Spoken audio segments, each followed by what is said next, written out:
Economia no contexto certo.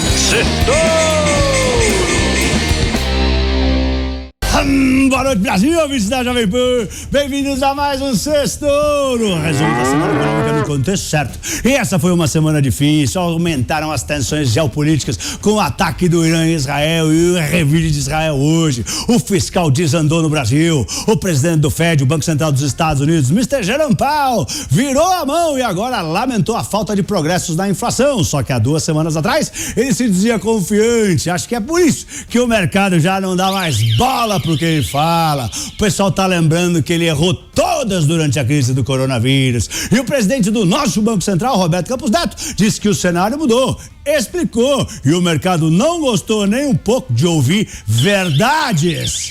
A Sabesp deu mais um passo para sua privatização. A B3 lançou futuros de Bitcoin. Saíram relatórios de que a Petrobras pode voltar atrás e distribuir 100% dos dividendos esta semana que vem, o que animou as ações nessa sexta-feira e ajudou a bolsa quase a fechar no 0-0. Nessa madrugada, aliás, acontece o halving de Bitcoin, que corta a mineração da cripto pela metade. Na semana, o Ibovespa B3 mergulhou, voltou e fechou com queda de 0,5% na casa dos 125.200 pontos. Já o dólar foi até 5,30 quase, mas acalmou e fechou na casa dos 5,20 com 1,5% de alta na semana. Vamos para os pontos que eu separei para o nosso Sextouro de hoje. Primeiro ponto, os 4 cenários de Roberto Campos Neto, do bom à catástrofe. Faltando 3 semanas para a próxima reunião do Copom, diante das possibilidades dos juros não caírem no curto prazo dos Estados Unidos, somado com a piora do risco fiscal no Brasil, que o governo já assumiu que não vão ter mais superávit em 2025, né?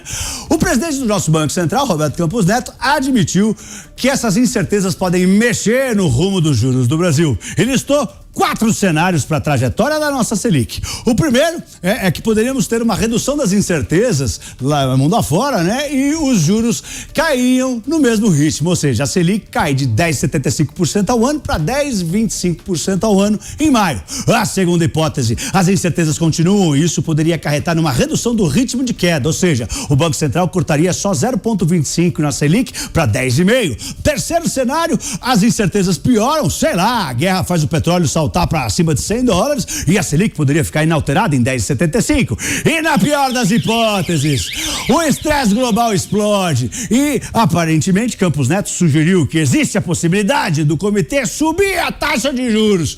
A verdade doeu, os mercados estressaram. Segundo ponto, novo cenário do Banco Central americano.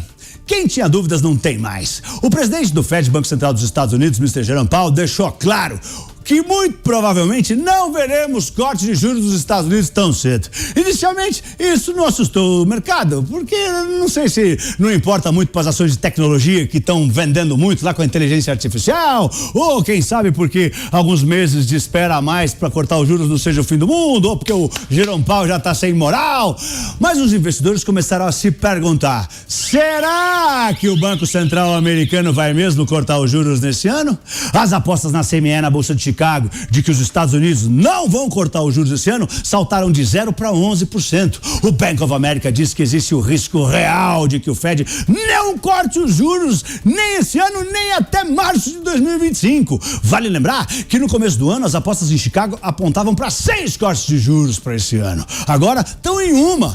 E para piorar tudo, um diretor do Banco Central deles disse que se for preciso o Fed pode até subir os juros esse ano. Aí foi bomba atômica. As bolsas afundaram, o dólar disparou mundo afora. Uma coisa é não cortar os juros, o investidor aguenta, outra coisa é subir, é bem diferente. Terceiro ponto, adeus ao arcabouço fiscal. Jogaram um balde de água fria nos investidores que acreditavam que ia sobrar dinheiro nas contas públicas no ano que vem. Em 1 ano, o governo Lula já mudou a meta fiscal. Quando apresentou o arcabouço fiscal, o governo prometeu entregar um superávit das contas públicas de 0,5% do PIB em 2025 e 1% em 2026. Só que agora tudo mudou. Ano que vem, eles vão tentar só zerar o déficit. Nada da conta ficar no azul. E o resultado positivo de 1% do PIB PIB só viria em 2028 e não em 2026. Só que 2028 é outro governo, não é mesmo? É uma notícia muito ruim para a economia, que se traduz em mais gasto público, mais dívida, né? Perda de credibilidade junto ao investidor estrangeiro, o que afasta investimentos do Brasil, pressiona o dólar e a inflação para cima, e o que se traduz em menos cortes de juros. O mercado entendeu que o governo jogou a toalha sobre o ajuste fiscal, deu adeus ao arcabouço fiscal. A reação negativa foi imediata. Os estrangeiros aumentaram as apostas na alta do dólar e o dólar bateu a máxima de 12 meses, quase 5,30. As bolsas caíram e os juros futuros dispararam. Força, Brasil! Quarto ponto, privatização da Sabesp avança. A Câmara dos Vereadores de São Paulo aprovou a adesão da cidade na venda da empresa e a oferta foi detalhada. Ela prevê a escolha de um investidor estratégico que vai ficar com 15% da empresa de saneamento, e isso foi visto com bons olhos pelos investidores, já que esse modelo pode ser crucial para acelerar as mudanças necessárias para melhorar a eficiência da empresa. A ideia é o Estado de São Paulo reduzir a sua participação na Sabesp de 50% para 15%. A conclusão do processo, prevista para a segunda metade do ano, seria uma vitória para o governador de São Paulo, Tarcísio Freitas, que se comprometeu a privatizar a empresa para melhorar os serviços públicos. Quinto ponto, geopolítica volta a atacar. No sábado passado, o Irã lançou 300 mísseis e drones contra Israel, aumentando muito as tensões no Oriente Médio. Só que 99% dos projéteis foram interceptados por Israel e seus aliados. O Irã deu o assunto como encerrado. Mas na madrugada dessa sexta-feira, Israel respondeu. Mas o contra-ataque foi limitado, né? A principal preocupação dos investidores é a disparada dos preços do petróleo, dado que o Oriente Médio produz 1/3 da produção global e o Irã faz 3 milhões de barris de petróleo bruto por dia. Bom, qualquer interrupção no fornecimento de petróleo pode levar o barril para cima de $100, machucando a economia global. Até por isso, Israel foi calmo. Sexto ponto, o futuro do Bitcoin estreia na B3. A B3 lançou contratos futuros de Bitcoin nesta semana e informou que a estreia foi um sucesso. No primeiro dia foram negociados 7.400 contratos com mais de 111 mil ordens. O contrato futuro de Bitcoin vai utilizar um índice de Bitcoin lá da Nasdaq, da Bolsa de Tecnologia, como referência.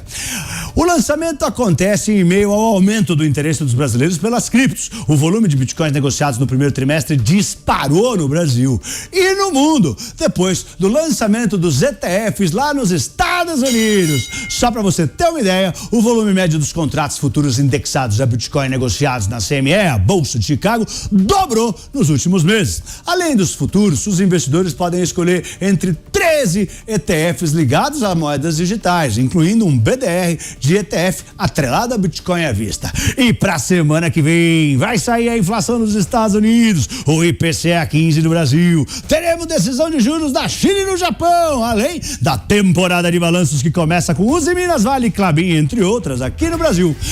Eu sou Pablo, boa noite e um lindo fim de semana em família. Ai, Torinho!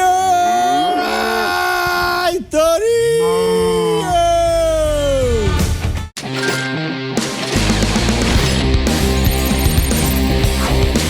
Economia no contexto certo. Certo!